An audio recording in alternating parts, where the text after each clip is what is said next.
If you're a radiologist who reads ultrasound and you're looking for faster ways to generate the first draft of your final report, this video is for you. In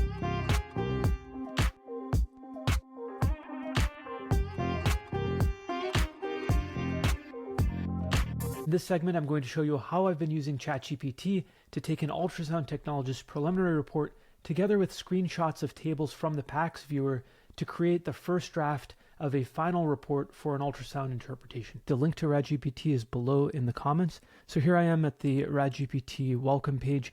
And what I want to show you is converting from a preliminary report that a technologist has placed for an ultrasound first trimester into the first draft of a final report. So the syntax here for RadGPT is you're going to write prelim, and then ideally you're going to write for what. And here I'm going to write for ultrasound pelvis first trimester.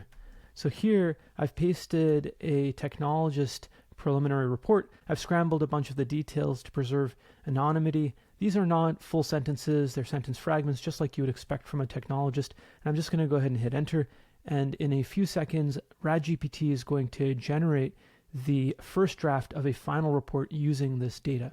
Pretty incredible, but remember to rigorously proofread the output from RadGPT, including any numbers, any blanks that are left, or any nonsensical statements that might have leaked in. Here's another example of how RadGPT can dramatically accelerate your workflow in reading ultrasound and generating those final reports. So here I have a lower extremity arterial ultrasound Doppler study, and it has a ton of numbers. And typically in my template, I would only copy a few key numbers and call it a day. And this would take me minutes to complete. And it's extensively laborious, massive work to go from the text on the DICOM, using speech to text, and to enter that into your page, make sure you don't have any errors, etc. And some sites have it set up so that the numbers flow directly into your study, which is amazing.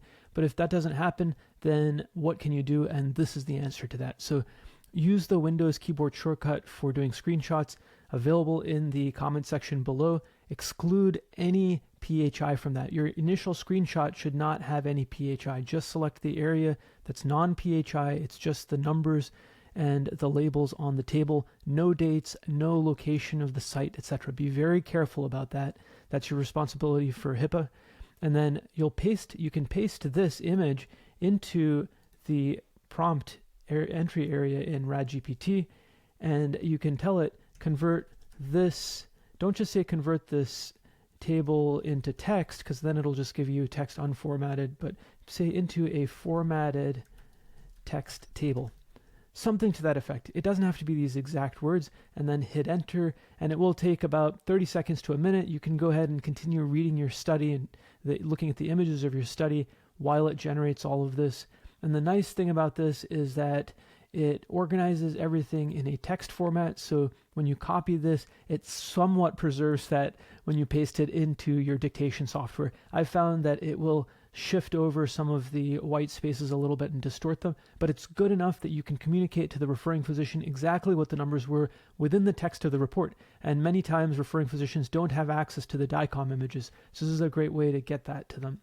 Remember always to proofread, and this I find I'm able to do quite rapidly. 107.3, 81.0, 134.5. I can actually go back and forth between the original image and the numbers generated by ChatGPT quite quickly, even faster than I can actually speak the numbers. So make sure that the numbers are all correct, and then you can hit copy code to copy it into your report. Remember, it will distort the white space a little bit, but you'll figure that out. You'll add space bars here and there to get the column headers to line up with the contents of the columns.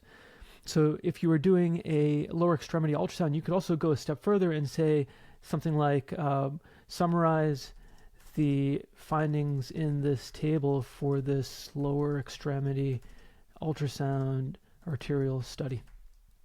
And this again is something you should absolutely proofread the assertions that are made here. It allows you to just get a second opinion and see if you missed anything in your initial interpretation. Give RadGPT a try with your ultrasound reports and let me know how it goes in the comments section below. Thanks for watching and have a great day.